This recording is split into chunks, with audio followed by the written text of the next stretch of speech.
slowly killing the WWE.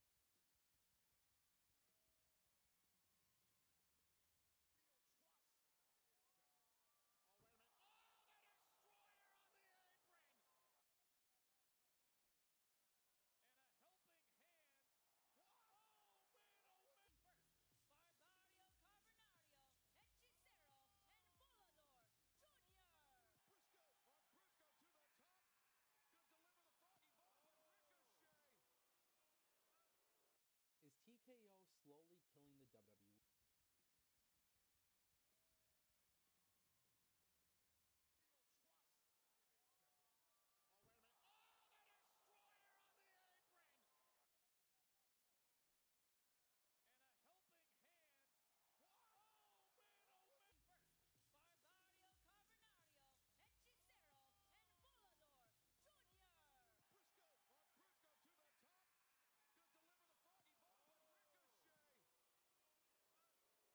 Is TKO slowly killing the WWE?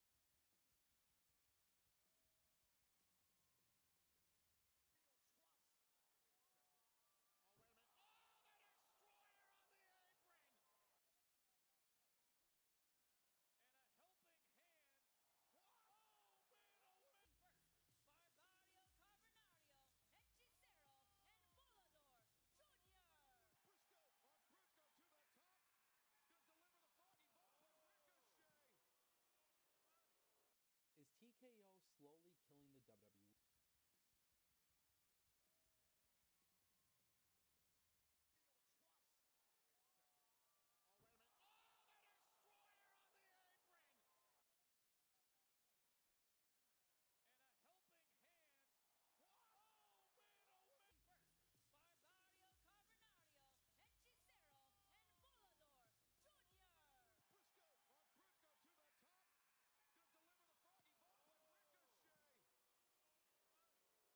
Is TKO slowly killing the WWE?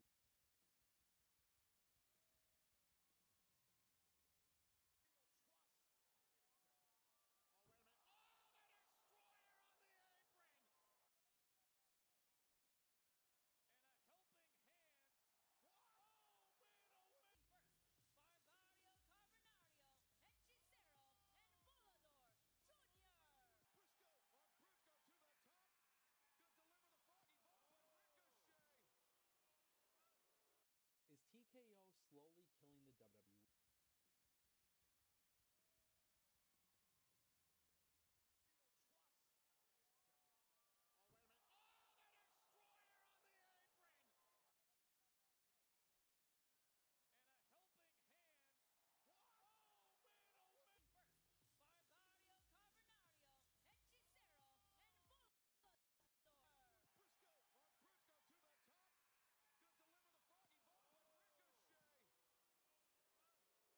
Is TKO slowly killing the WWE?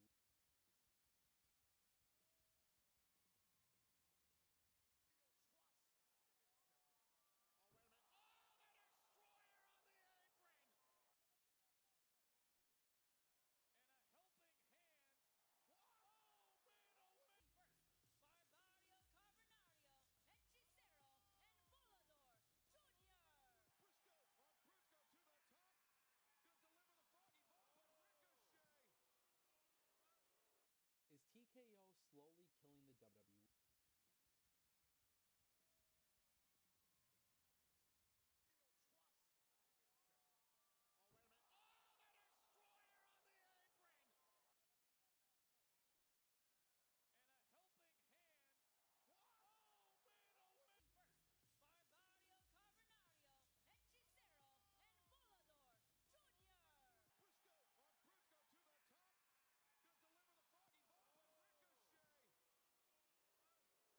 Is TKO slowly killing the WWE?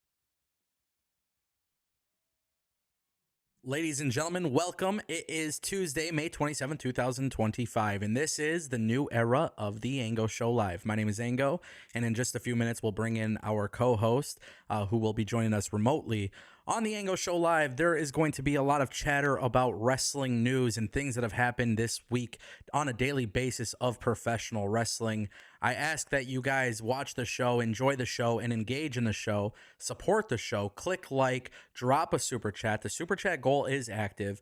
And at the end of the show, we will go through all of the super chats one by one and have a deep dive. Now, this show will continue to be interactive like previous live streams, but also we are going to engage in heavy discussion surrounding the latest stories. And trust me when I tell you guys, there has been some big gems that have been released. If there are any streaming issues or anything like that, we are still trying to get the kinks out of the way. But as of right now, it looks like it's all working. Your support is appreciated. And as you guys can see, we have a variety of topics lined up. We're going to talk about WWE Evolution 2 plans. Today, we're also going to be discussing a major announcement that was dropped by WWE, which I think is going to ruffle some feathers. I look very much forward to engaging in that conversation. Not only that, we are going to talk about Double or Nothing. Some AEW stars are banged up from the show. And we got to talk about WWE spoiling AAA and what that means for Alberto Del Rio. Now, joining us live here on the Ango Show, we have fan favorite of the channel. Ladies and gentlemen, please welcome BillyTKO. Yo, what is going on, everybody? I hope everybody is doing well. I hope everybody had a wonderful Memorial Day and enjoyed their holiday. Ango, how are you? I'm doing great. Thank you for joining me, Billy. Now, today we obviously have a variety of things to discuss, but I want to kick things off with something very interesting. I don't want to spend too much time talking about this, but if you guys have been unaware, there has been some unfortunate news that was released this past weekend regarding Jim Ross. And I want to talk about this. Jim Ross, obviously longtime legendary WWE commentator, he did reveal that he is set to undergo surgery today. And he actually doesn't even plan on retiring from announcing, but he was diagnosed with cancer. He actually revealed this on Grilling JR. His surgery is scheduled for today, Tuesday, May 27th. Basically, this guy has been dealing with tons of health issues throughout the last few years. Probably the biggest reason as to why we haven't seen him, consistently on AEW television. So just from the Ango Show Live to Jim Ross, we want to send you our well wishes and best of luck with that. I think the perfect way to start off today's episode is with WWE's major announcement. Billy, today WWE had announced that the Great American Bash will be taking place on July 12th. They will be going head to head with AEW All In. Now, this is a very big news story because WWE has been counter-programming AEW a lot. A lot of fans feel as if WWE has essentially, they don't say that AEW is competition. They try to diminish AEW as a competitor, and then obviously WWE has these reactionary shows. I want to take a look at today's announcement, and then we'll hear from you. WWE announced State Farm Arena is to host Saturday night's main event on Saturday, July 12th, and Evolution on Sunday, July 13th. The Great American Bash is to emanate from Center Stage Theater on the afternoon of Saturday, July 12th. Now, Center Stage is a historical a venue. There's been plenty of great wrestling shows that have taken place there. But with WWE's announcement, a lot of people feel like this is WWE being reactionary to what AEW is doing. And this is a very interesting announcement because Saturday night's main event, Evolution, Great American Bash, this is a triple threat package, very similar to what we just saw this past weekend with NXT Battleground, Saturday night's main event, and then Raw as well. What is your reaction to when you see WWE making some sort of announcement like this, especially when it competes head-to-head with AEW on the biggest show of their year? Well, let's be real here. WWE, they are aware of everything that AEW does. They know everything that AEW has going on, and I think we can say the exact same about AEW. So when I see this, I don't really feel any shock. I know some people want to be reactionary towards the situation, but truth be told, WWE has been known for this. And here's the thing, right? WWE, we're allowed to call petty. And in times like these, I definitely feel that it can be somewhat petty. At the end of the day, they are a business and they're running their business however they so please. But the truth of the matter that I think is that AEW, they've made themselves competition. That's what they are. And WWE, has never played lightly when it comes to people calling themselves competition. I mean, we've seen it in the past numerous times. So this is WWE just necessarily being reactionary to something that they will always be reactionary towards. So if you think that, oh, this will be the last time that something like this happens, it won't be. WWE will continue to do stuff like this under the circumstance that AEW still exists.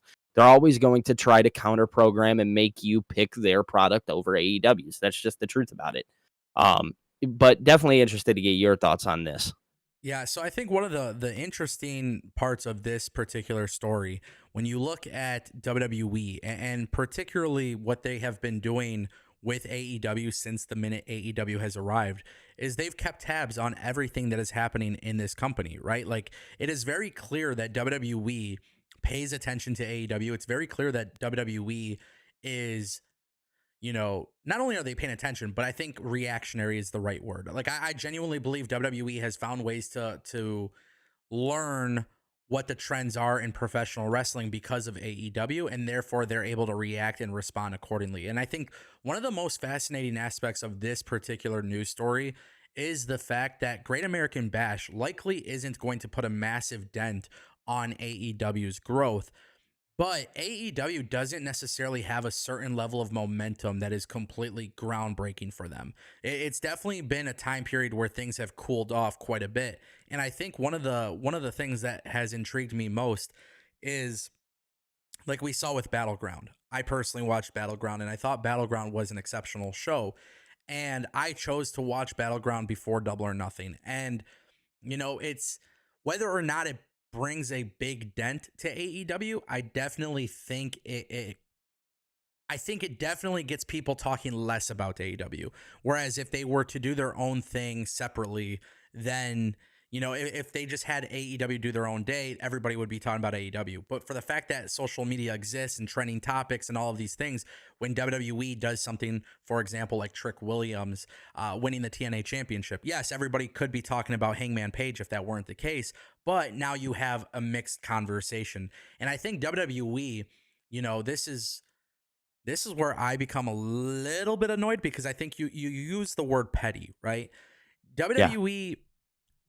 WWE is absolutely petty. There's no denying it. But wrestling fans have wanted competition for the longest time. And I think one of the things that have bothered me is seeing the people's reaction to when WWE is treating AEW like a competitor. Because WWE doing Evolution, Saturday Night's Main Event, and Great American Bash for an entire weekend, that sets the precedence that WWE understands people are interested in AEW. And if they could get people talking less about AEW, it hurts AEW.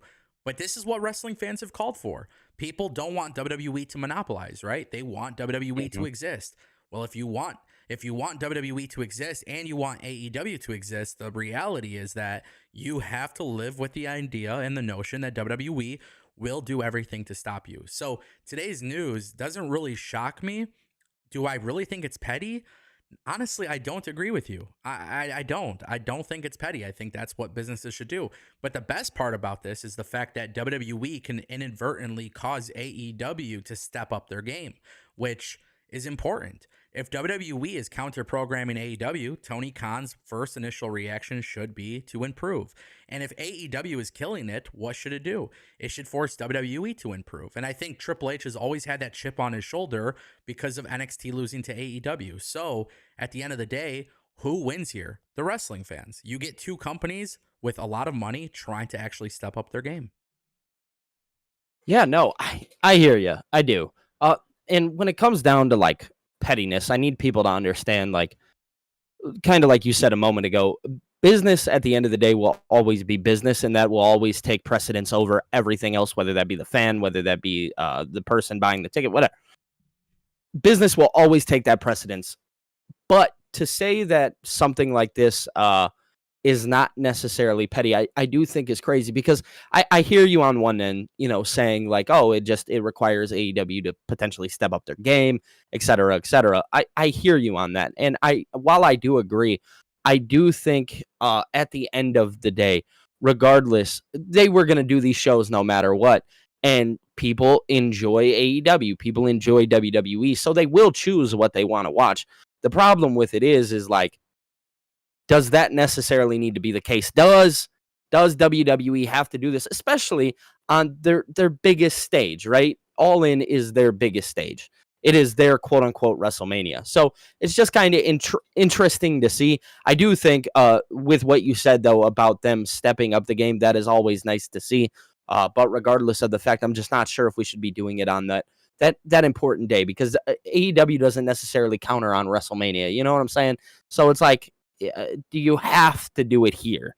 It's just interesting. Well, I think you can make the argument that AEW more than likely would probably get dominated by WWE on WrestleMania. So it would be a very, very dumb business decision in terms of the financial aspect of it, which I think with WWE, again, and I think this is probably a big thing that people don't really often talk about, but I do think WWE has kind of found themselves in a situation where like they could lose money if they want, right? Like WWE could lose money, but NXT has its own niche audience. NXT is going to have their own people watching anyways. People who watch NXT are going to choose NXT. Now, one counter argument that I will ask you, and really this is where I find the most interest, right? Why hasn't Peacock stepped up? And I say this because if WWE was impacted by AEW in the slightest, then I feel like Peacock would step up. But I do think there is, to a certain extent, a conversation that needs to be had. Well, if AEW is this big threat to WWE, then maybe Peacock would also step in and say, hey, we don't want you guys going head to head with AEW for their biggest event. Now, what does that tell you? If Peacock hasn't done that, then obviously they are satisfied with whatever NXT is doing when they're counter programming. Well, that's exactly. I mean, I think you just kind of answered the question yourself. Peacock trusts WWE at the end of the day. I think we're all well aware of that. You know what I mean? Peacock, they signed this deal, or WWE signed this deal with Peacock, years ago. So Peacock has really no other choice but to trust the vision of WWE. I mean, they could go in and potentially say like, oh yeah, like, hey, we don't like that you do this. But at the end of the day, Peacock is no different than any other organization, whether that be Netflix or Max or whatever your streaming service. It's no different. At the end of the day, they're going to trust the person that they're with, right? So this is them putting that trust in WWE. So no, they're not going to say anything, and they're going to look at it from a business standpoint. I'm coming at a fan's perspective of I dislike the fact that I have to choose whether or not. And granted, I have my channel and we do our thing over there, and I covered Battleground this weekend instead of Double or Nothing. But I would have liked to have been able to cover them both. Do you know what I'm saying? Like, as a fan, it gets a little tough sometimes where people have to choose. And I think we have to look at it from that perspective. And again, this is like the WWE and AEW. This is both of their problems, right? As businesses, as everything like that, they're always making people choose. And I'm not sure if I, as a fan, can get behind that. That's an interesting point. From a content creator standpoint, I do agree that having them on the same day can make things tricky. I think a lot of wrestling viewers would probably argue the opposite, but I think when it comes to, especially for you doing watch-alongs, obviously that is tricky. Now, I do like the idea of head-to-head for the simple fact that I typically, in most case scenarios, I do the 2-monitor setup. So I watch both side by side. And I find that to be a unique experience. Obviously, not everybody can do that. And that's where you really got to test your loyalty. And I do think maybe AEW has kind of found themselves in a position where, unfortunately, they've kind of lost the trust of their audience for a while, and they're trying to get it back. And I think that's why WWE continues to do this too. Had AEW not lost momentum, had they not gone through the CM Punk drama, I definitely believe WWE would probably kind of just let them kill themselves, like in terms of a business sense. Like I think WWE would just kind of let them be detrimental to their own organization. However, it is true, AEW is, from a social media standpoint, not from a business standpoint, but from a social media standpoint, they are starting to get some more favorability again. So this is WWE's way of saying, well, hold on, we could put a halt on that, because now you got to imagine Evolution is, the same weekend. Saturday night's main event is the same weekend. You're doing this package where WWE is selling tickets for all 3 events. You're able to go to all 3 events. There's a lot of value in that. And I think that's where WWE has kind of been smart to say, hey, listen, we are aware of what is being said about AEW currently as it stands. They are starting to get a little bit more favorability, and we're going to continue to do what we do because it will keep people talking less and less. Now, of course, there is some potential risk with this, and I want to make this very clear from the beginning. if you are going to counter program, you got to be putting out some really good content. Like the good thing for Sure. WWE Battleground was, there was a lot of positive comments about Stephanie and Jordan and Oba Femi and Miles Bourne, Trick Williams and Joe Hendry. Like there was a lot of positive talk about Battleground at a time where there was also a lot of positive talk about Double or Nothing. So for WWE, if they're going to do NXT Great American Bash, you have to come out swinging. And this also means WWE has to be very careful here. Maybe some title changes, maybe some surprises. You have the partnership with TNA, you have the partnership with Pro Wrestling Noah. Utilize those things, because if you are trying to put a little bit of a dent into All In, you're going to have to come out swinging. And this is the big thing too that we haven't necessarily discussed, and I don't want to go too deep into this, but it's not like the All In tickets are impressive right now. The ticket sales, they're really not that impressive. They are struggling. We still have time. They could probably get, more tickets sold, but I do think that has to be part of the conversation too, is because Atlanta is not in Texas. You know what I mean? People Yeah. aren't, I don't genuinely believe for a second there is going to be a lot of tourism for people to go to Atlanta. There will be a lot of tourism for people to go to Texas for All In, right? So that is one thing that does have to get mentioned. I do think to a certain extent, people who are going to NXT will naturally just go to NXT and not watch AEW. And For sure. with this, if WWE were to go to Texas and go head to head same night, that would be a far more interesting conversation. Yeah, that would make this conversation just a tad bit more interesting if they'd go to Texas. Yeah. But like you said, I mean, they still obviously have time for these ticket sales. Okay, just to kind of like end this off, I think regardless of the fact, All In will be fine, because you made a really good point talking about the people that are just going to watch NXT are going to choose NXT. That's true. That is very true. And the same applies for the people who watch AEW. The people who want to watch AEW are going to tune in to AEW. Now, the difference is the people like me, right? Do I make that decision to, hey, maybe I'll watch, the Great American Bash over All In? That's where it gets a little tricky. Do you know what I'm saying? Like, for me, I'd probably choose All In over the Great American Bash. But again, it kind of leaves that low-hanging fruit of being like, man, like I'm missing out on something because something else is happening currently. And that is just never any fun. Yeah, and I understand that. It's going to be interesting to see how this plays out. Obviously, the head-to-head stuff, some people are in favor of it, some people aren't. But I do want people to remind themselves that this is what they wanted. You don't want WWE to monopolize the business, and you want a competitor to come out. WWE actually, I would say, doesn't have as much to prove as AEW does. WWE No, absolutely not. Yeah, WWE definitely has their audience, and I think that part is, what's said is their business is hot. We all know this. We can all acknowledge this. AEW is the company that has to prove themselves, and until they do, WWE is going to continue. And honestly, even when they do prove themselves to be a legitimate company, I don't think they're quite there yet. I think they've made a lot of groundbreaking mistakes that have hurt them in the process. The good news for AEW is the fact that they do have somebody who is naturally invested in wrestling. He genuinely loves the business. And so, Tony Khan's comments at Double or Nothing, which I'm going to praise openly for a second. When you look at what Tony Khan said about Jim Crockett Promotions the first time, and then this time where he answered the same question, sort of, he was much more professional. And I think that kind of shows you where Tony Khan's head is at. He is feeling very comfortable and confident about his product these days, which is a good sign that maybe Tony Khan is going to develop a little bit better of these press scrums, where he answers questions a little bit more professionally. Because in the past, that was always a thing that rubbed people off. It's like, okay, you are getting counter programmed and you're acting like a maniac. And this time it's a very different approach. So I look forward to seeing how this all transitions, as time goes on.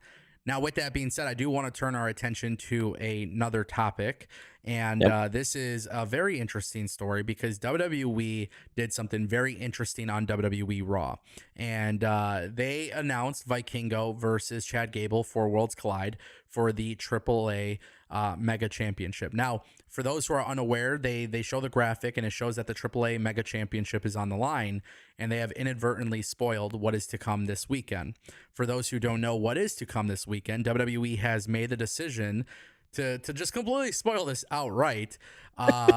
This is where things get very funny because El Patron is doing a TV taping with Vikingo this weekend for the AAA Mega Championship. And this means that WWE is, in fact, going to have Alberto Del Rio drop the belt. Now, with that being said, this is a very big conversation that I think, genuinely speaking, I think a lot of people are kind of annoyed about this, right? I think some people are annoyed about the fact that WWE has spoiled this, but I also think WWE just genuinely doesn't care, and that is largely due to the fact that truth is they probably just want to move on from Alberto Del Rio. So Alberto El Patron, formerly known as Alberto Del Rio, you know, there's been a lot of talk about this guy coming into the WWE as part of AAA. A lot of people were concerned when they heard the news that WWE has, you know, integrated his contract into the company. Now it sounds like WWE not only spoiling AAA shows that they don't care about spoiling the match, but I think it also is a clear indicator that they no longer care about Alberto El Patron. So with that being said, Billy, when you hear the news that WWE spoils this and Chad Gable will main event Worlds Collide for the AAA Mega Championship, I just have to know, what is your reaction to that? I mean, number one, it's funny, and it's everything that we kind of expected to happen. I mean, WWE was never going to bring Alberto Del Rio, or in AAA, Alberto El Patron. They were never going to bring him into the company. Everything that he dealt with prior to, I'm not going to speak on, but I will say, like, it was a lot. And WWE, I can imagine, just didn't want anything like that a part of their show.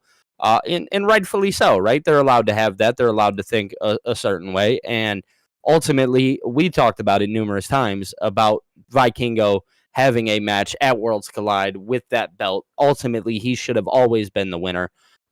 It's just funny that they, you know, just the nonchalant of I don't care. Now, it was funny because you texted it to me, actually, and I had no idea that it, like, I was watching Raw live, and just it's so funny how easily you can miss the fine print, right? Because at just like a standard glance, I'm just looking at Vikingo and Chad Gable and being like, oh my goodness, like, this is going to be amazing. You know what I mean? But when you really, like, look at the fine print, you see it in the middle, you're like, oh, wait, well, he's not the AAA Mega Champion. And I have to sit there and I have to be like, oh, well, the guy who is the champion right now is Alberto El Patron, and they have this TV taping, so I have to put two and two together that, hey, WWE just spoiled what is happening. So it's definitely really funny, man. But overall, it doesn't shock me. I mean, we all kind of seen this coming, right? You know, it's just one of those things where you look at it and you're like, okay, yeah, we get it. And just can't wait for this match between Vikingo and Chad Gable. WWE hates Alberto Del Rio. I mean, I think that's Hate him. That's the thing that people need to realize at this point. I think this is a clear indicator that WWE does not like him, because for them to spoil a match for AAA and they just completely disregard that, and they're already advertising Vikingo and Chad Gable for the Mega Championship, literally tells you that they have no plans for Del Rio in the future whatsoever. Now, the good news here, though, is because we obviously have to mention this, Paige is a free agent. And obviously, you know, there's a lot of talk about the history of Alberto Del Rio and Paige. You have to wonder with Evolution too, are they going to have Paige come back? Because WWE knows that weekend they have to be explosive. That is a very big weekend for them. And if they have Paige come back into the company, that's also another big thing for them. But at the same time, too, how awkward would it be if they brought back Paige? Oh, and then by the way, they bring back Del Rio. So that is one thing that needs to be said. You know, I think WWE's clear priorities here is Vikingo and Chad Gable. This is the reason why Vikingo and Chad Gable are seen on WWE Raw. But this is also another reason why WWE is trying to already build up Del Vikingo. You know, El Heel Del Vikingo is literally being branded as the AAA champion, and he hasn't even won the belt yet. Yep. Which that's crazy to me. Yeah, it actually is. It's so funny to actually, like, take a look at, and just, you know, like you said, WWE just genuinely hates this man. They are not a fan of him. But at the end of the day, like, you know, talking about the Paige situation, especially with Evolution coming up, I just think that would be very WWE to bring Paige back around that time, right after all of this happened, I could definitely see WWE taking on that and doing something like that, knowing that Paige is a free agent. And Paige was always great with the company too, right? She always fit in WWE. That's her home at the end of the day. Yeah. But regardless of that fact, like I said, I just can't stress enough how okay I am with this spoiler. Like, this spoiler is perfectly fine to me because and I think many others are completely content with this match being for the AAA Mega Championship. I think numerous of us would be okay with it. It's going to be very interesting to see how WWE goes about this match in general. But yeah, no, very, very fun spoiler to me. One thing that I absolutely loved about this spoiler that was really cool is the fact that Chad Gable and Vikingo have been announced for the main event. So the main event of Worlds Collide is literally for the Mega Championship for a belt that is not even changed hands yet. And I think that's like the best part is like WWE just wants you to know that Vikingo is so great. They had him show up at the AAA announcement. They have him show up on Raw. They have him show up during the weekend for Battleground or Saturday night's main event and all this stuff, right? Like, they have him present. They're putting him as a focal point. And then not only that, but Del Rio hasn't dropped the belt to him. So that just goes to show you that WWE prioritizes Vikingo in ways where they are willing to inadvertently ruin their own product because WWE owns AAA. Del Rio is a draw in Mexico. People do buy tickets to watch him. However, in America, it is very clear that the fans are not on his side. And I think WWE has also made it clear in the past, like, he's not coming back. And Del Rio was outspoken in the past saying that he would come back. So naturally, I think people kind of looked at this. They're like, oh my God, we're so scared. Del Rio is part of AAA. They brought back his contract. No, WWE is putting their foot down, and I think this was the right call. Whether or not WWE knows it, whether or not the fans in Mexico know this, Alberto Del Rio does not bring any sort of value to the WWE product in 2025, and I don't think he'll bring any value to Worlds Collide, which is also a reason why he is not on the promotional material. Crazy to think about. But with that being said, Billy, I want to turn our attention to another topic. And this topic specifically is one that is very interesting to me because WWE Evolution 2 have had some plans that have leaked. And these plans that have leaked is one that's kind of throwing people off because of the fact that Evolution 2 was just recently announced. WWE still hasn't necessarily built this story, on TV just yet. We are still waiting to see kind of what happens and what goes on. But I think we need to have a conversation about these plans. For those who don't know what I'm talking about, Evolution 2, according to Corey Hayes of PWN, it looks like they are going to be having a match between Bayley and Becky Lynch. But the problem with this is that WWE has also revealed for Money in the Bank, Becky Lynch will go up against Lyra Valkyria. And this is where things get very shaky because that's for the Intercontinental Championship. So you hear the news, WWE is planning Bayley versus Becky. Now you have to wonder, what are they going to do here with Lyra and Becky? What's this? How do you see this going down, bro? Well, so hearing this, it makes me think, number one, that WWE is going to continue the run with Lyra Valkyria as champion, which rightfully so. I think Lyra Valkyria has been a great Intercontinental champion. I think she has done very, very well by that belt, especially, with this storyline with Becky Lynch. It's brought her to prominence. It's definitely brought her up in front of that mainstream audience when it comes to Raw, SmackDown, being in front of that audience. So my guess here is that WWE will, in fact, keep that title on Lyra Valkyria over Becky Lynch. And in fact, I do think that Becky Lynch will be costed this match by Bayley. And I think that's how they'll continue that story, which ultimately makes sense. Now, I know a lot of people had speculated oh, maybe there's a chance that they do a triple threat match at Evolution, or, Bayley just ends up, helping Becky or just something along those lines. But ultimately, I think it is just going to be one of those simple things where Bayley goes out of her way, gets involved in this match, helps Lyra at the end of the day. It's going to be very interesting to see. Yeah, so let me ask you, when you hear the news that Bayley versus Becky could potentially be the plan, I think we also need to talk about Evolution 2 as a whole, right? Bailey, Becky, part of the Four Horsewomen. That's obviously a very interesting part of this potential storyline. But also, WWE really has to come out swinging for Evolution too. Like this has to be their most insane thing like ever, because like you want to prove that women actually draw, you got to go out there with the most loaded card. The rumor is 6 to 7 matches. There's rumor that they're going to have a battle royal of some sort. Now, the original Evolution had the Mae Young Classic. That's obviously not a factor this year. What are some other things that you want to see as part of Evolution 2?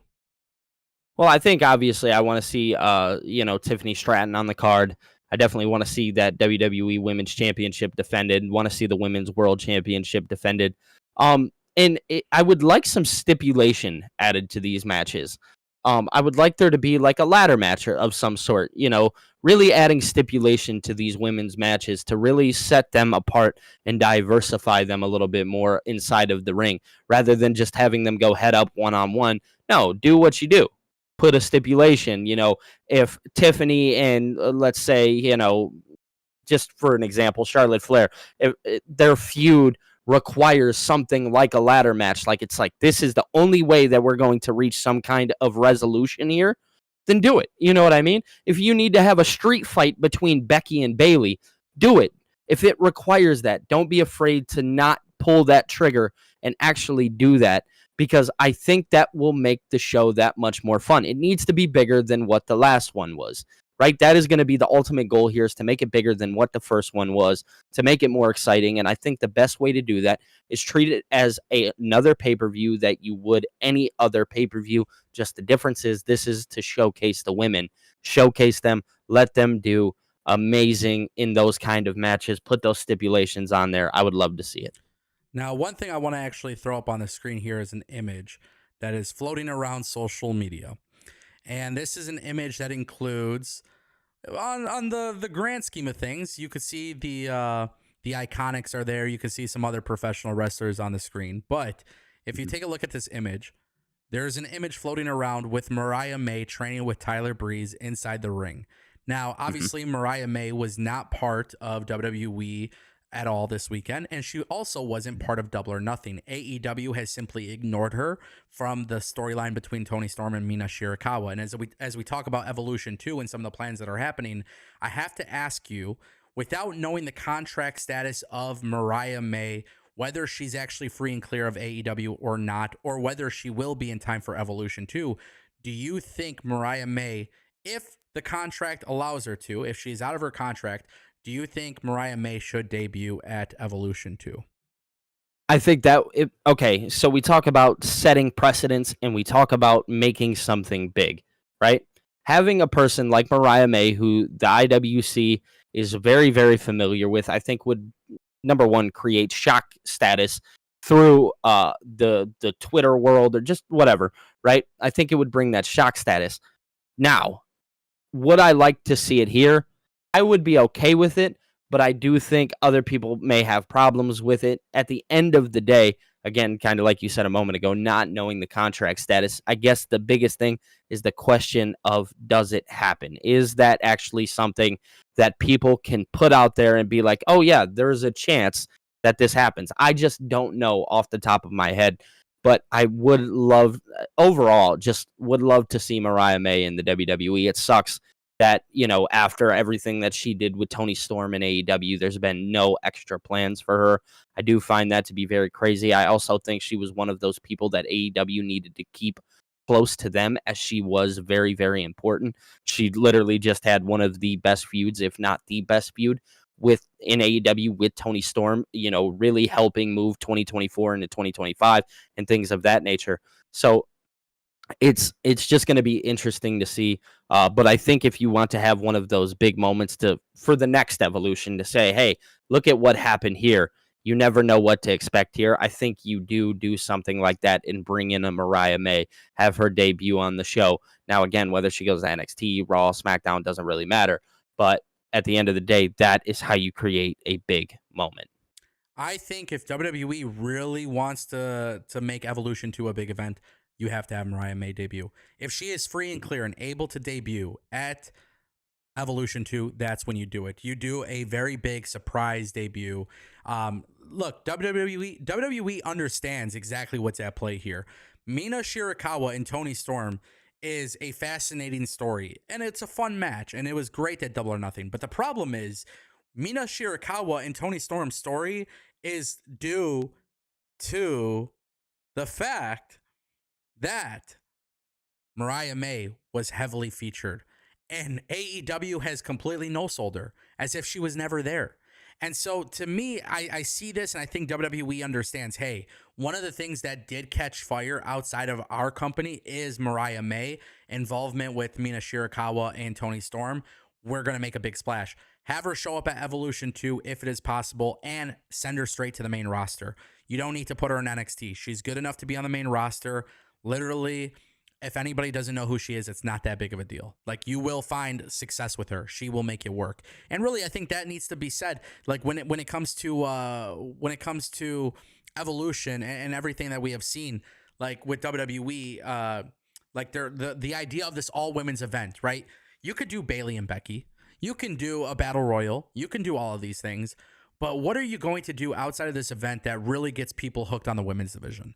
And so, yes, you have women that you can bring in from Marigold. You have women that you could bring in, obviously, from NXT or TNA. But what's like the one thing after this that you want to benefit from? Having a star that's been created or that you're creating and getting people involved in loving them. And I think the person that everybody could expect that from is Mariah May. She's marketable, great performer, great promo, great wrestler. This is somebody who I think genuinely comes into WWE and brings like this whole, she is the WWE. Like, she is far more WWE than AEW. And so if you want to make a big statement at this event and you want to try to draw more tickets and more draws to women's wrestling, that's how you end the show. Mariah May randomly shows up. Like, there's a million ways to do it. But I think Evolution too, it's a tricky situation for them. I think WWE really has to come out swinging. You really have to have a star-studded show, and then you got to have a couple surprises. And yes, you could bring in Paige, right? Paige would be a great return. Nikki Bella Twins, I think would be a great thing.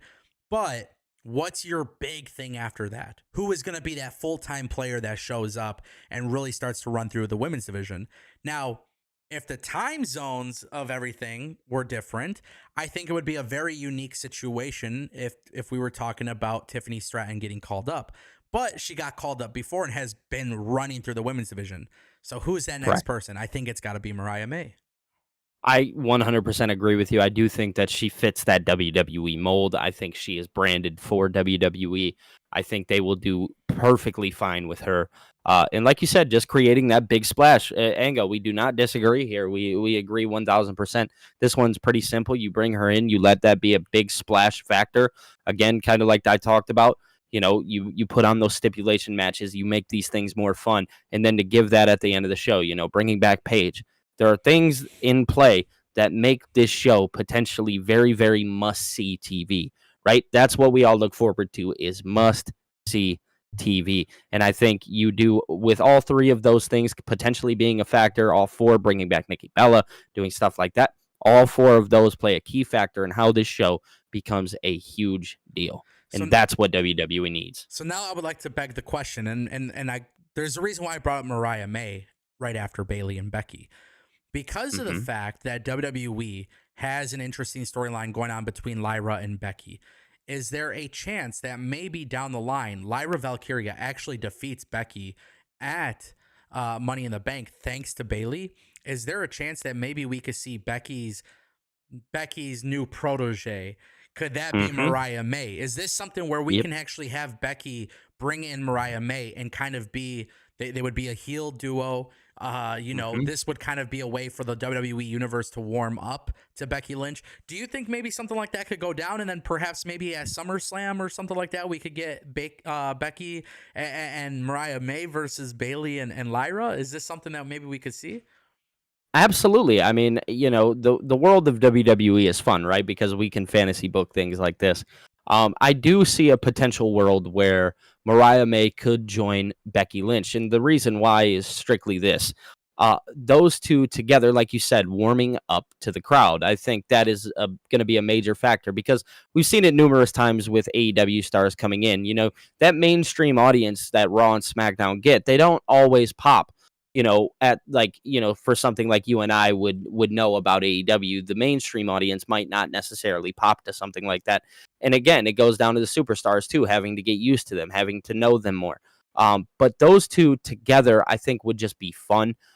It is no different than, let's talk of any other faction, right? Evolution, bringing in somebody to be that protege, to learn from, to ultimately have somebody turn, which is going to make them a bigger star at the end of the day. Ultimately, Mariah May with Becky Lynch becomes a bigger star because of the story afterwards.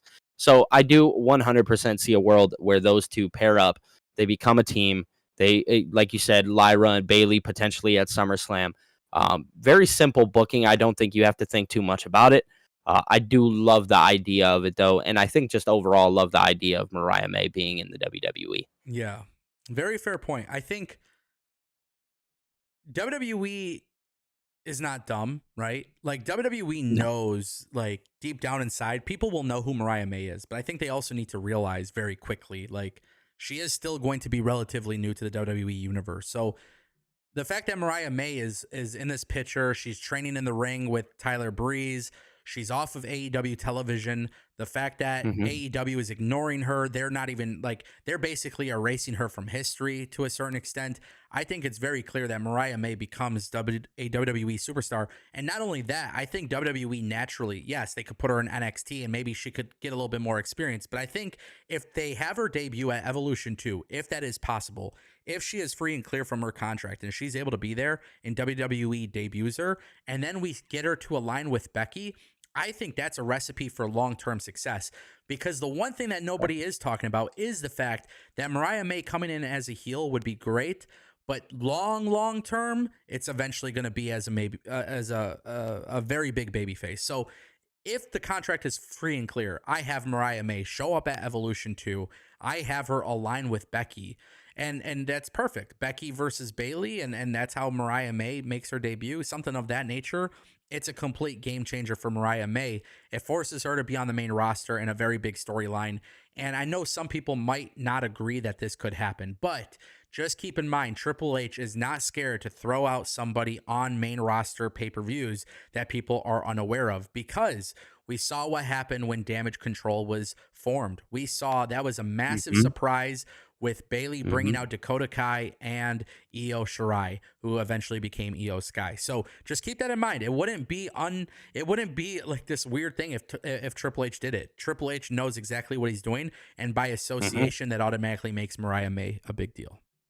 Association is everything. I agree 100%.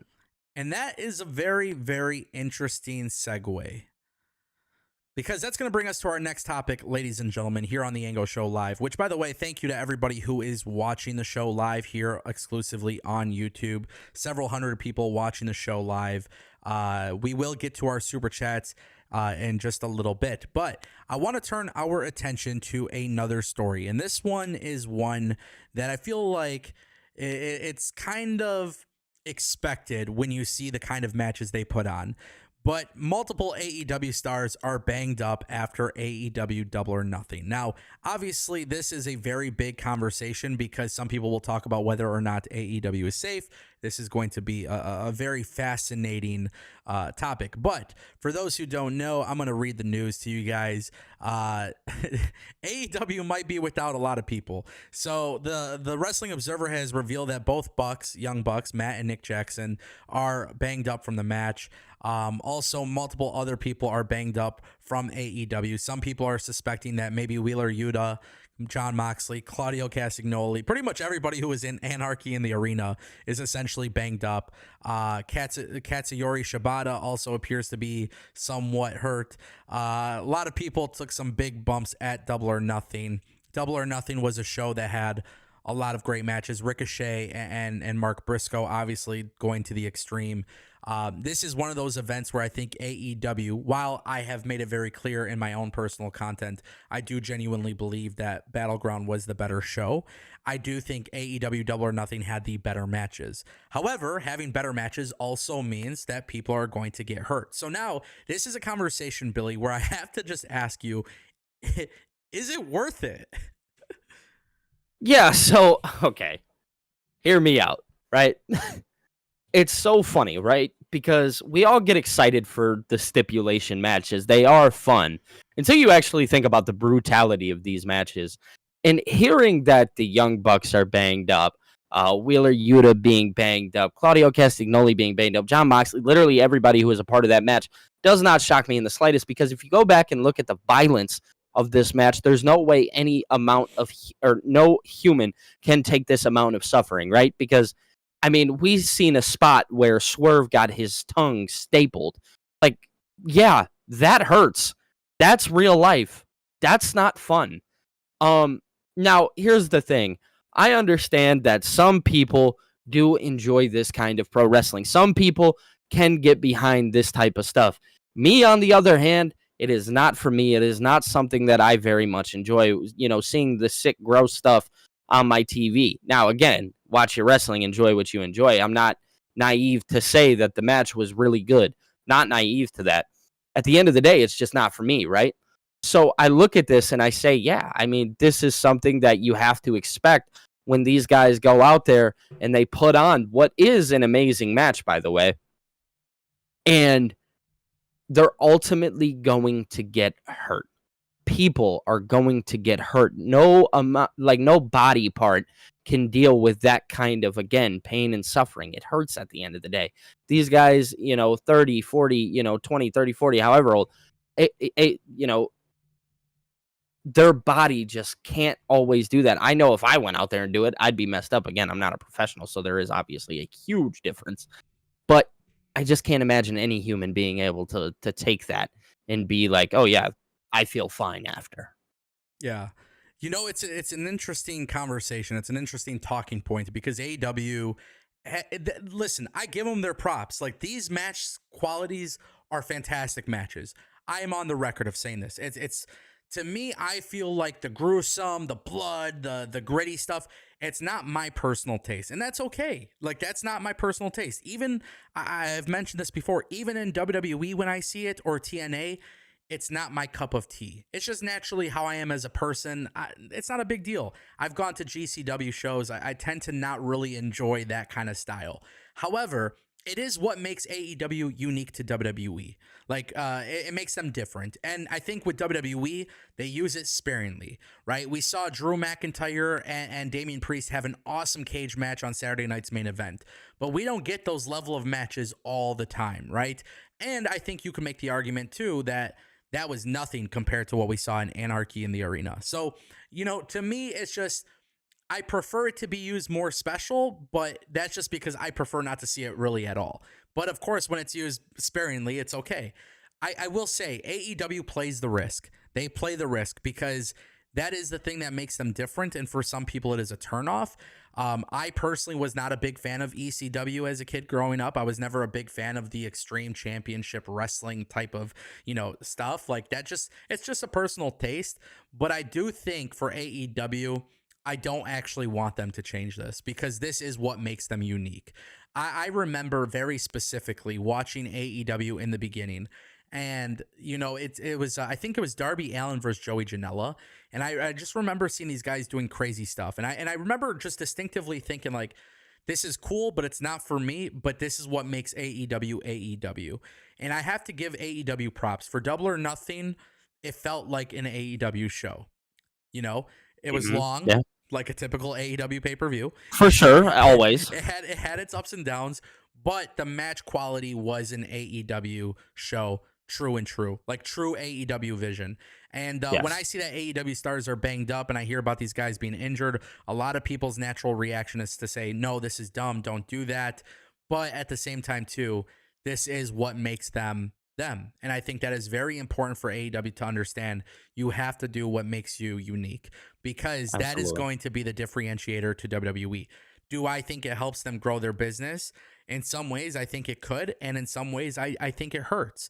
I think in Hmm. some ways, it could be a turnoff to advertisers. In some ways, I think it could be a turnoff to, potential viewers. But Hmm. at the end of the day, that is what's going to make them special. And I think when you look at Anarchy in the Arena, for example, one of my favorite parts about the match was, and this is the thing about Anarchy in the Arena that's great, there is so much stuff going on where they're switching through cameras. So you have Claudio doing some crazy stuff, you have Willow doing some crazy stuff, you got John Moxley and Swerve doing some crazy stuff. This is a match that is very good for retention, meaning there is so much happening at once, you are constantly drawn to the TV. Now, the risk of that is everybody is going to do something crazy to get that TV time and to get that reaction. However, Hmm. this is what makes them them.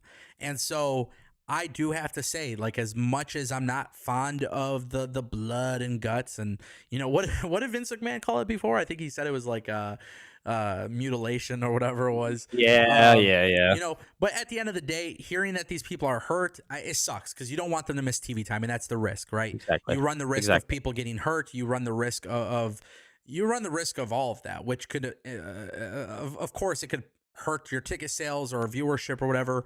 However, at the end of the day, I think that risk, as long as they're all healthy and as long as they're all safe and they're being smart, I say keep doing it. Keep doing what makes you unique. Keep doing what makes you special, because at the end of the day, that was what AEW was founded on. It may not be my cup of tea.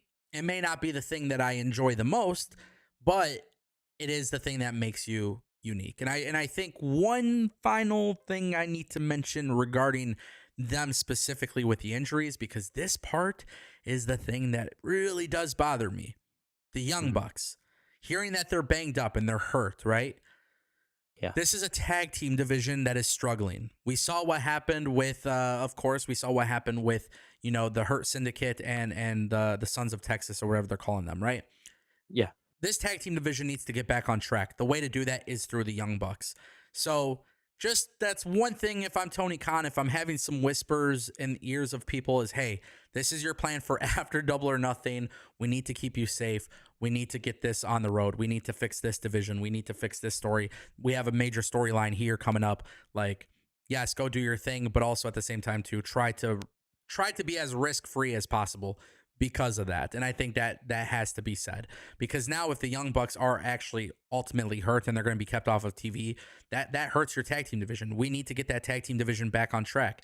People want to talk about All In, Christian and Edge going for the tag titles. Well, the better match for that is them against the Young Bucks, not against the Hurt Syndicate. So they got to do something. You know what I mean?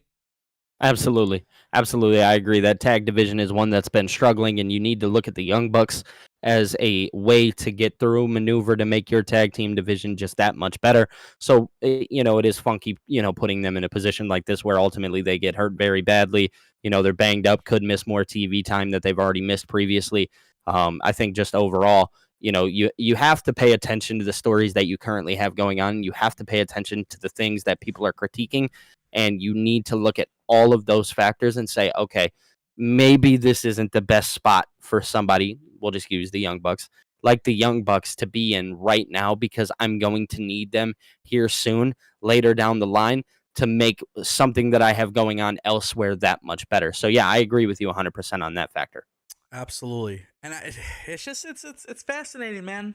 People are gonna be like, "What, Ango? Why are you so fascinated?" I think I'm genuinely fascinated for the fact that I just seen them.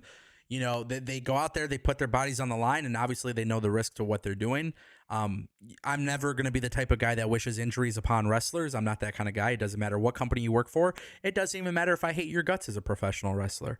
I always wish for everybody to be in good health. And so when I see some of the lengths that people go through in AEW to put on a spectacle, they do a great job, and you just hope that they do it safely, right? I think one of the things that really kind of, it's a reminder, right? Professional wrestling, to a lot of people, a lot of people might see it as, oh, it's scripted entertainment, it's fake, right? Like, that's the big thing that people say on social media. But The thing that really does need to be mentioned here, and I genuinely believe this with all of my heart, is that look at Zoe Stark. Freak accident, without weapons, without blood, without them going crazy lengths to do something. She was just doing a normal, spot off the rope. And like when you see this kind of stuff happen, it just goes to show you that anything can happen. So when somebody takes it a little bit more to the extreme, that's where it has to be kind of mentioned, like, hey, just kind of be cognizant of that. Be mindful of the fact that injuries can happen and there's a risk. AEW in a very particular way has kind of hurt themselves in ways because of the fact that people have gotten hurt from these kinds of matches. We have seen time and time again that the more extreme risk that they take, sometimes people do get hurt. We saw this very specifically too, with who was it? It's not coming to me. It happened before where somebody got hurt in the match. It was Ring of Honor, Dante Martin. I think it was Dante Martin off the. Yeah, and he got hurt very often too. Yeah, so but you saw what happened. Private Party, Yes, obviously, yes, yep. it really was detrimental to their tag team division. And That then, that was the ladder spot, right? yeah. Okay. So you see things like that happen though, and I think that's where it gets really, really hard. As a company, you kind of, or as a fan of a company, and you see these people going through an act where people could get hurt, that's where it becomes a little bit more difficult for me, I think, because it's like, well, the tag team division is struggling, and then okay, the Young Bucks are hurt, so now the guys who are really the draws of your tag team division can't be there. And then it's like, okay, well, Darby Allin went to go climb Mount Everest, maybe they're pivoting so they have Hangman Page win the Owen Cup, and maybe he'll dethrone Moxley, right? Like, you have to be mindful of things because you are running a full-time show, a full-time business. And I think that thing is really the most important. So you got to protect your sport. But at the same time, too, it's the risk of wrestling, and that's what's going to happen. So obviously it is very unfortunate, but it is what happened. And, AEW, I don't advise them to change up. I just think when people get hurt, people get banged up, I think you gotta just make sure you are fully aware of what is going to happen moving forward, for the simple fact that you don't want plans to change, because as it stands, you are getting momentum. You are starting to get a little bit more favorability. So now imagine you have to pull out your Will Ospreys, your Hangman Pages, your Young Bucks, your John Moxleys, the people that actually are cared about through and through. And that's a really big part of the conversation. So definitely interesting story there. But I think this is the perfect time for us to segue into what I would like to call the Super Chat Party. Ladies and gentlemen, the Super Chat Party is a new segment in which we will end our show reading all the Super Chats and engage with all the questions and comments that get read. If you guys would like to support the show, this would be the time for you guys to do so, because we will start reading Super Chats and start talking about them, and of course shout you out for doing the Super Chats, which we have quite a few. We still haven't hit the goal, so there is still time to hit the goal if you guys would like to help. But now would be a time to do so.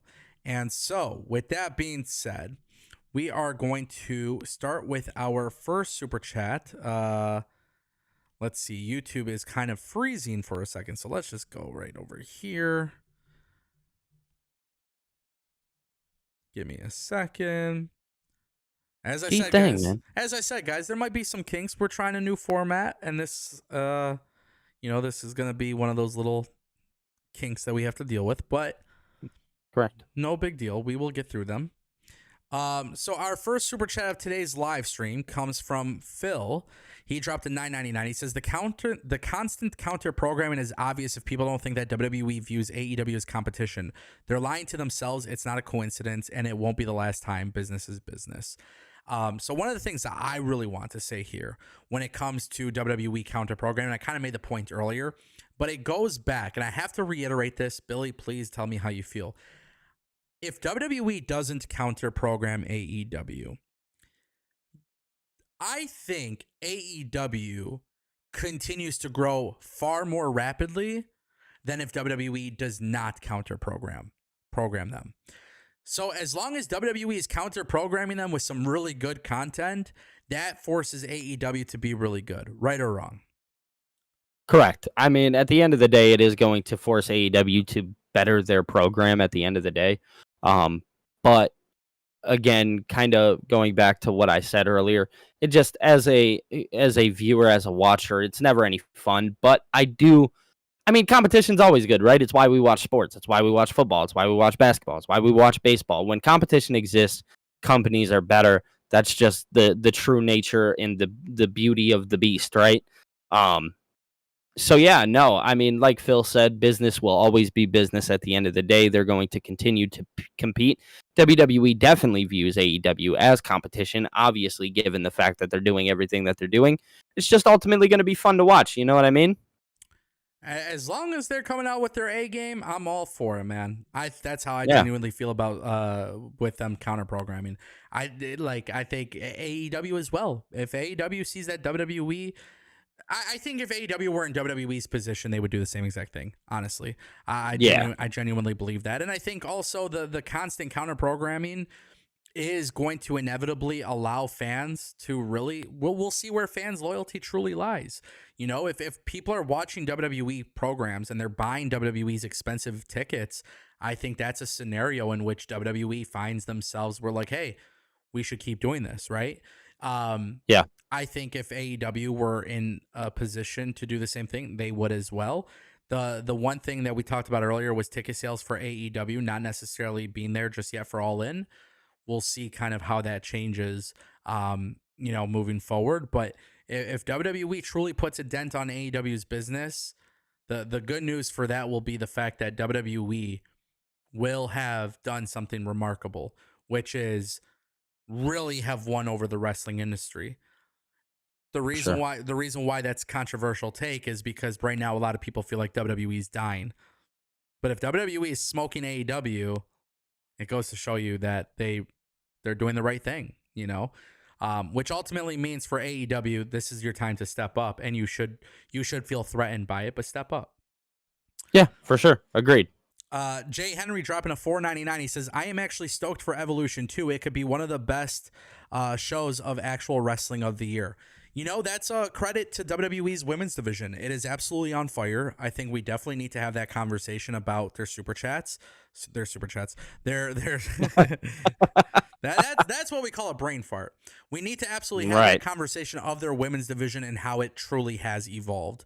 Last year, I would say for the greater part of the year, I had been very critical of women's division, and I feel like they have made a lot of the right calls as of late. We're seeing firsthand what has happened with Lyra Valkyria.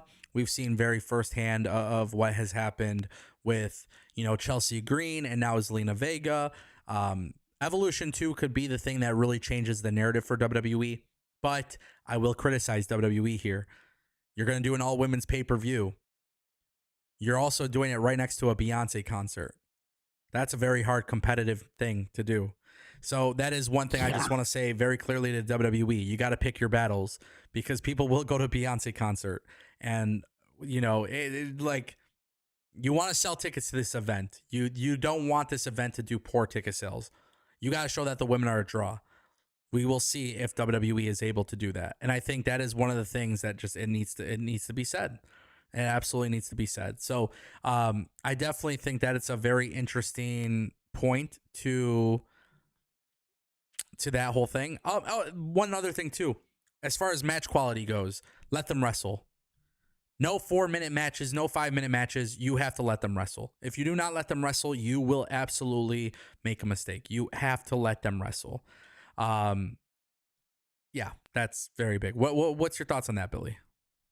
Yeah, so one of my big things here is that Evolution, I think, kind of going back to the point that I made earlier, to make this show special, right? You have to add those stipulation matches. I kind of stand firm on that because that is one thing that we don't often see with the women. That is something that they tend to shy away from. Yes, they do the triple threats, and yes, they have the championship matches, and yes, they do those things. But I think adding those stipulations to those matches can tend to make them more fun, right? They make them more exciting. Make your women look as good as the men, and they are. You know what I mean? Like there's no denying that. But give them those fun opportunities. Give them the chance to go out there and, have that crazy ladder spot. You know what I mean? Let them create those moments. Let them be the best versions of themselves.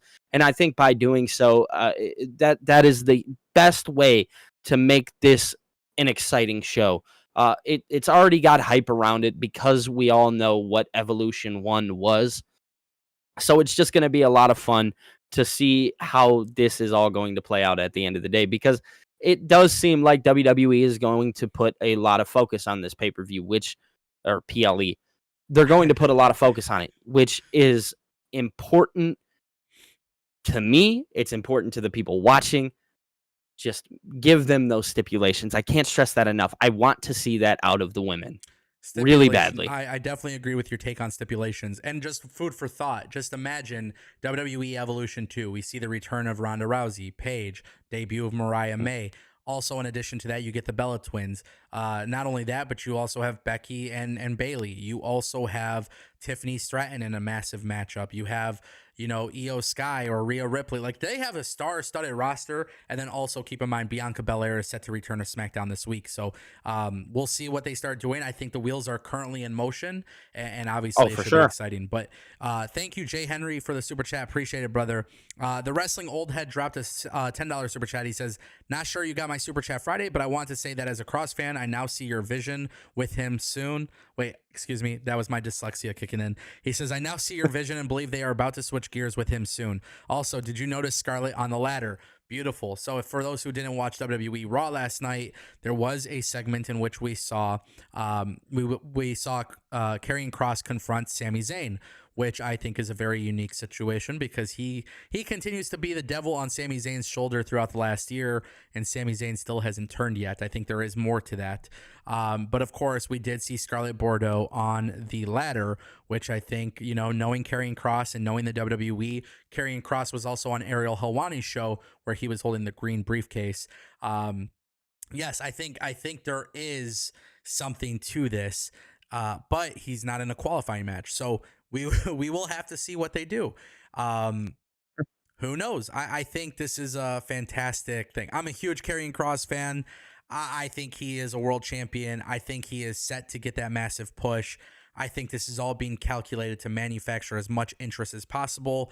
And one thing I do have to mention, because I noticed it several times on TV, people are bringing push Karrion signs. So that goes to show you, not only is the merch sales a good thing, but also the fact that Karrion Kross is getting people invested to the point like this is great. This is fantastic. What's your take on that, Billy?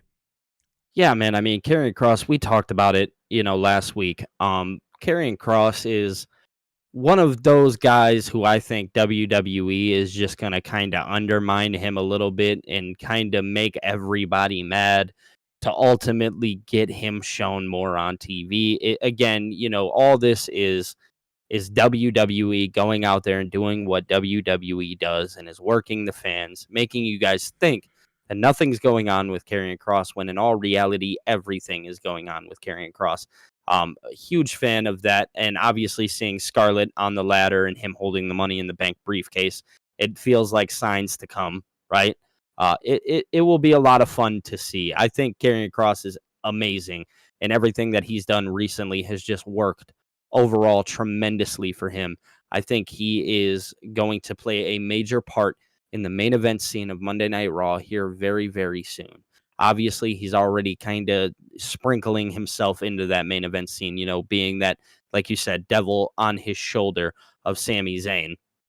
So it's just a lot of fun to watch, man. My whole thing too, I gotta say, like, if you're a wrestling fan, are you not paying attention? Karrion Kross is seriously, like, he is the devil on Sami Zayn's shoulder for the past year. He confronts Sami Zayn. He's looking at Sami Zayn.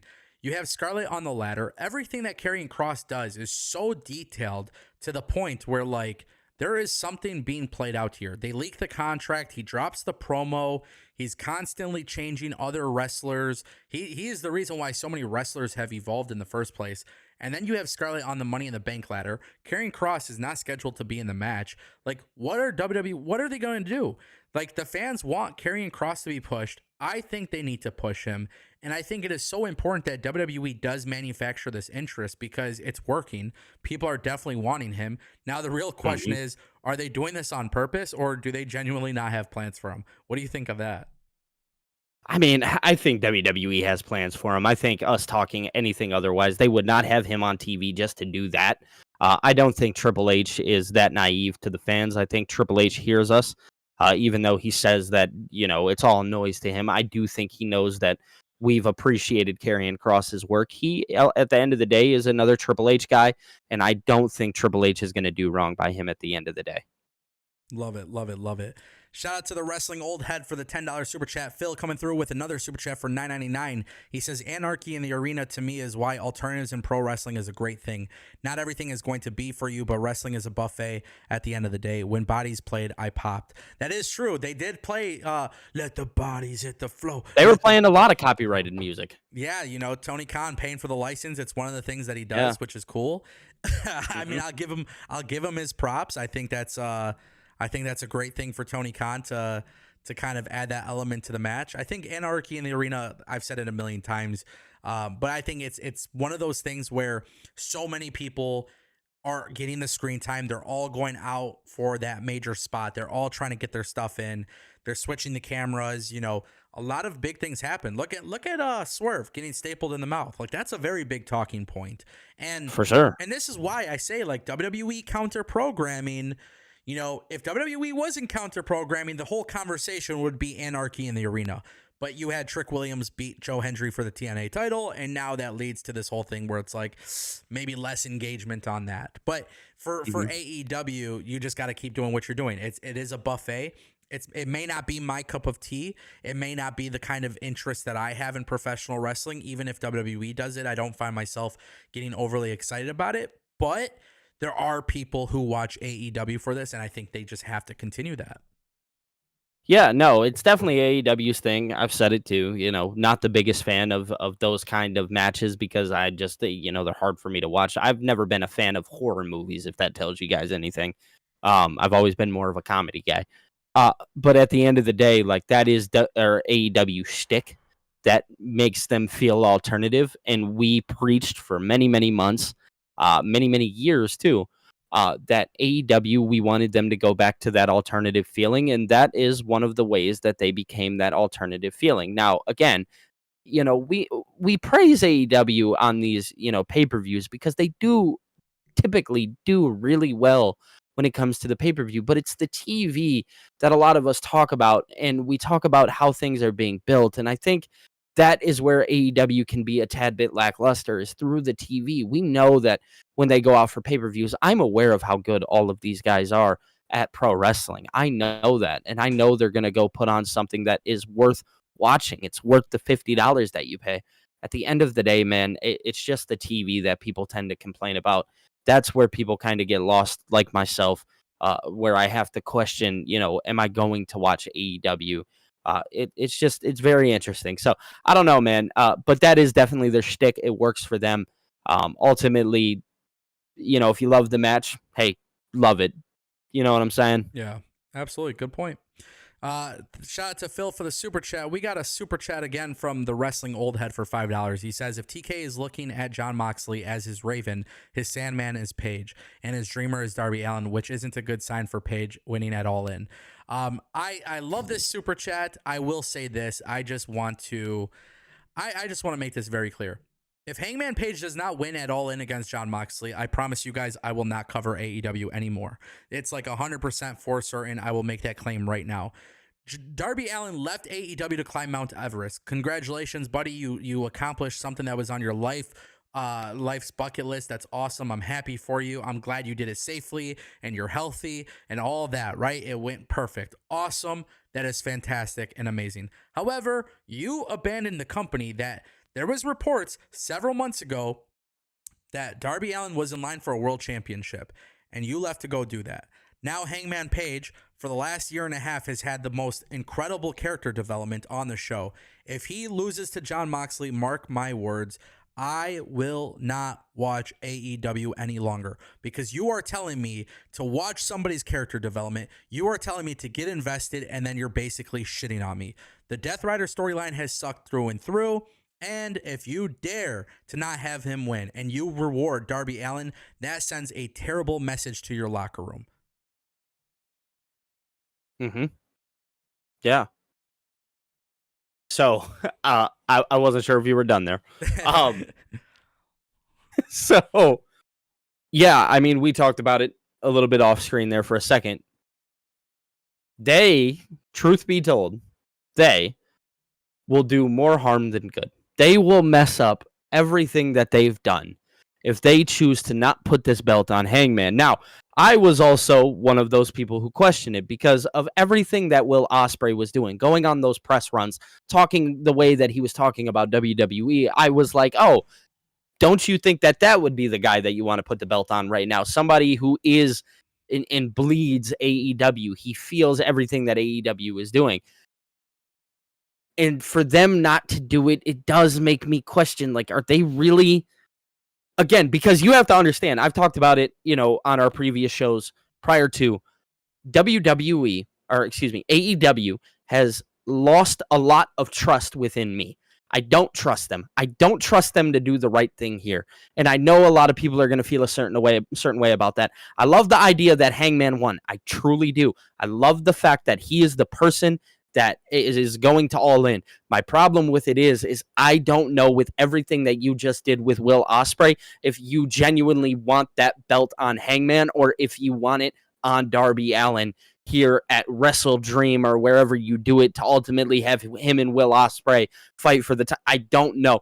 But regardless of the fact, I'm going to go off on a whim here and say, as much as I want to believe that AEW will not mess this up, there is a part of me that genuinely thinks there is a chance that they can.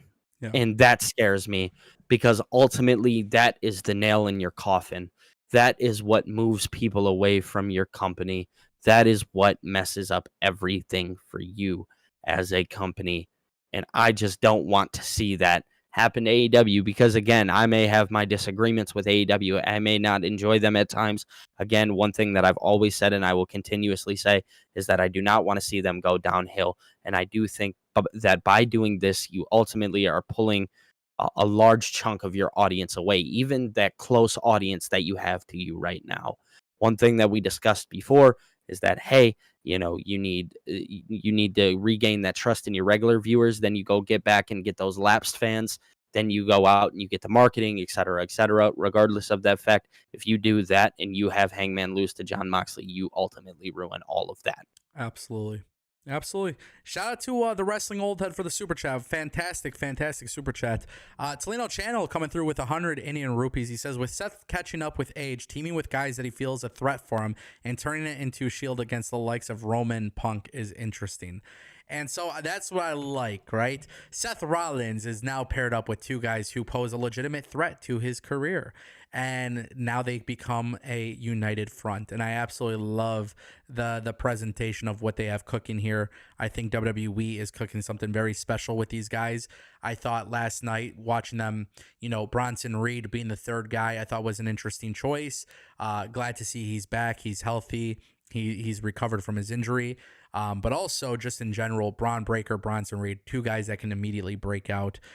Both could be very big players in the WWE.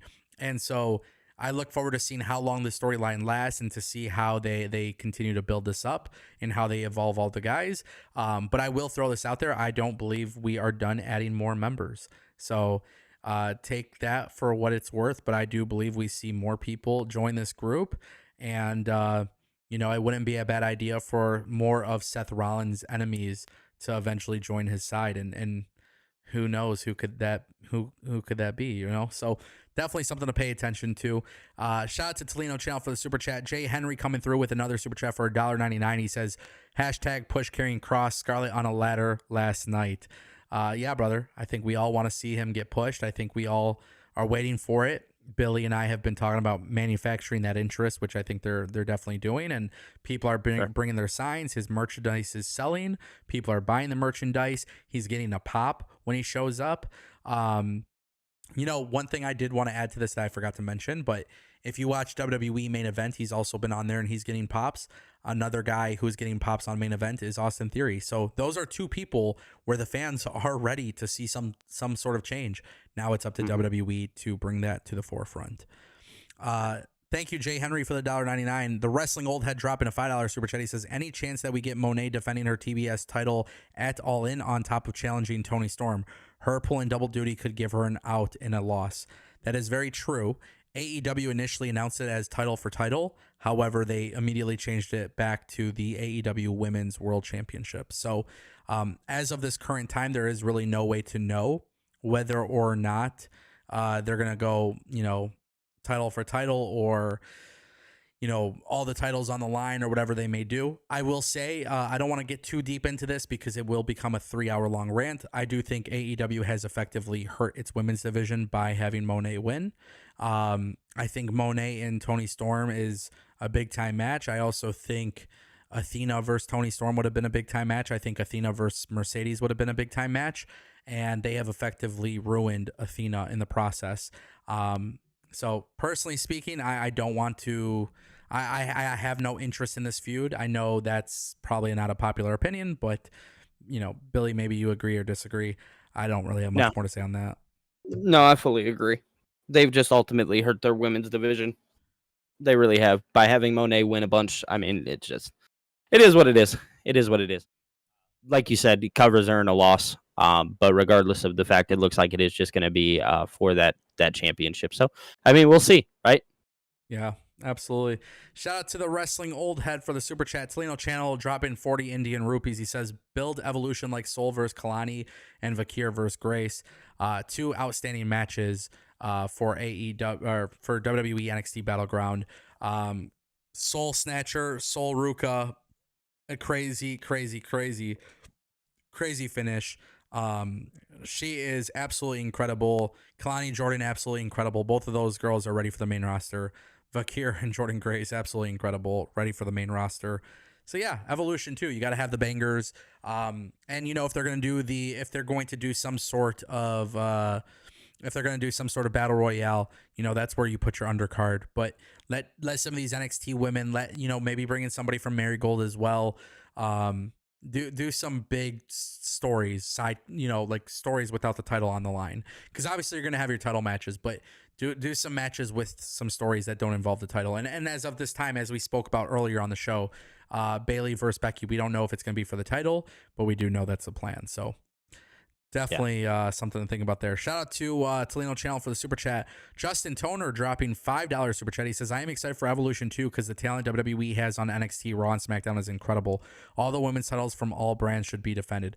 I actually agree with this too. I don't know if WWE will do that, but I think they should have the NXT women's titles, the women's world tag titles, the mid-card titles for Raw and SmackDown, and the world championships. I think they all need to be included.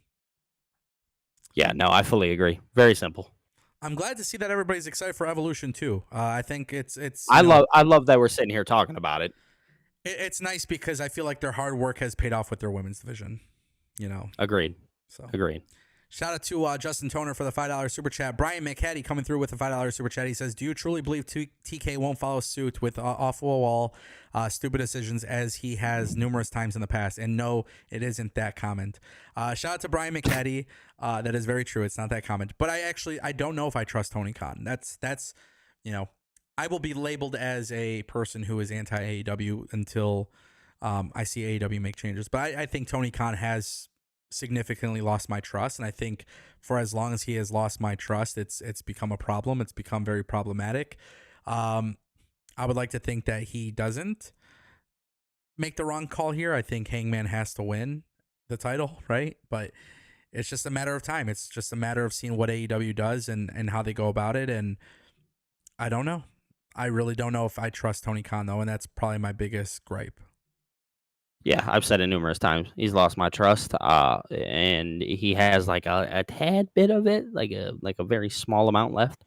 So I'm just gonna go in and say, hey man, do the right thing, but expect him to do the wrong thing. Yeah. Brian McCaddy also follows that up with a $2 super chat. He says Monet equals the drizzling poo. Well, he said something else, but for the sake of being a PG news show, gotta beep that out. In the ring, she is the drizzling poo in the ring and the mic. The thing is, I think she's incredibly talented. I think Mercedes is probably one of the best female talents in the industry. I don't like her gimmick. I'm not a fan of it. And I just want to let everybody know that I feel like Sasha Banks was way better. And I think that was very clear. I think if Mercedes was going out, with her Sasha Banks gimmick, I feel like it would be much more enjoyable. I don't think it's a great content for me personally as a fan. Like, I'm just not a big fan of what she's doing. And I think Mercedes has really effectively hurt the women's division since being there. So for her career and for what she's done, she has been a lot better. But I think for me personally, it's not as enjoyable to watch. I'm not really thrilled about watching Sasha Mercedes. I'm not too fond of watching Mercedes versus Tony Storm. I'm not. So I did want to mention real fast, because I can imagine. I think we're done here with super chats, but I did get one over on my channel. If it's okay to bring that up. Yep. Yeah, so I got one over on my channel from Poindexter. He said, "What's up, Ango and Billy? Congrats to Trick Williams on being the first WWE star to win a TNA championship. History was made." He said, "My prediction is that Trick loses the belt to my guy Mike Santana," and I'm just kind of intrigued to get your thoughts on. Obviously we've seen history made this past weekend. Well, I'll let you answer, and then I'll feed off of you. Okay. Yeah. So I'll just go ahead and say that I am actually, it's one thing that I've talked about over on my channel is that one of the big things is that Mike Santana, me and Ango talked about it a lot. We talked about the Joe Hendry potentially going over to WWE and kind of making that jump and them needing that guy to kind of take the reign off of Joe Hendry. That guy, I do believe, will be Mike Santana. And I think you kind of already seen the signs at Battleground. You've seen Mike Santana obviously show up. He has a match this weekend, or not this weekend. He has a match tonight, excuse me, on NXT for the first time, which I think is outstanding. And I just have to say this. It's awesome that we got to see some history be made. NXT is just going to be a lot of fun, man. And I think people should get excited for what is to come. But yes, I do agree that Trick ultimately loses that title to Mike Santana. Yeah, I think so too, and I think the whole situation with Mike Santana being involved is awesome. Trick Williams finally, he made history, bro. He's the third outsider to win the TNA World Championship. This guy's incredibly talented. There's clearly a story being played out as well with Carlos Silva, the president of TNA, being shown with a look of disgust. So I thought that was really unique too. And just a really good thing. Joe Hendry needed to drop the belt, bro. It was starting to get stale. I think everybody heard me rant about Joe Hendry the other day, and respectfully, I just think that's kind of one of those things that needs to happen. So, I'm glad for the change. I think it was a great moment, and we'll see what happens. Right? This is a time for everybody to start tuning into TNA. Right? This is the time. Yep, definitely start watching. If you're not watching, start watching. Right. Cool. Shout out to what was the commenter? Poindexter. Shout out Poindexter, man. Thank you for the $10 super chat. Awesome. Ladies and gentlemen, that is going to conclude today's episode of the Ango Show Live. It is a brand new era. We will be live Monday through Friday at 12 p.m. As you guys can tell, there's been a different format. It looks like everything was running relatively smoothly. Some small things here and there could be changed and adjusted. But I want to say special thanks to everybody who has joined us today on our live show. And of course, BillyTKO. Billy is a YouTube content creator who does watch-alongs on all of WWE, AEW, TNA, all that good stuff. So if you guys aren't following TikTok and YouTube, make sure you guys check them out on BillyTKO. Of course, the Ango Show Live will continue tomorrow with more stories and more conversations just like this. Shout out to everybody that helped us reach our Super Chat goal today. You guys are absolutely incredible. And thank you to all of our members who make this show possible. If you guys aren't a member on the show, please consider becoming one. It starts at $1.99 a month. The Ango Show Live will continue to evolve. I've promised change. The change is here, and I really greatly appreciate everybody. If you guys enjoy this new format, if you guys enjoy the new way the show is produced, please let us know in the chat and in the comments. Of course, highlights could also be found on TikTok. With that being said, ladies and gentlemen, that concludes today's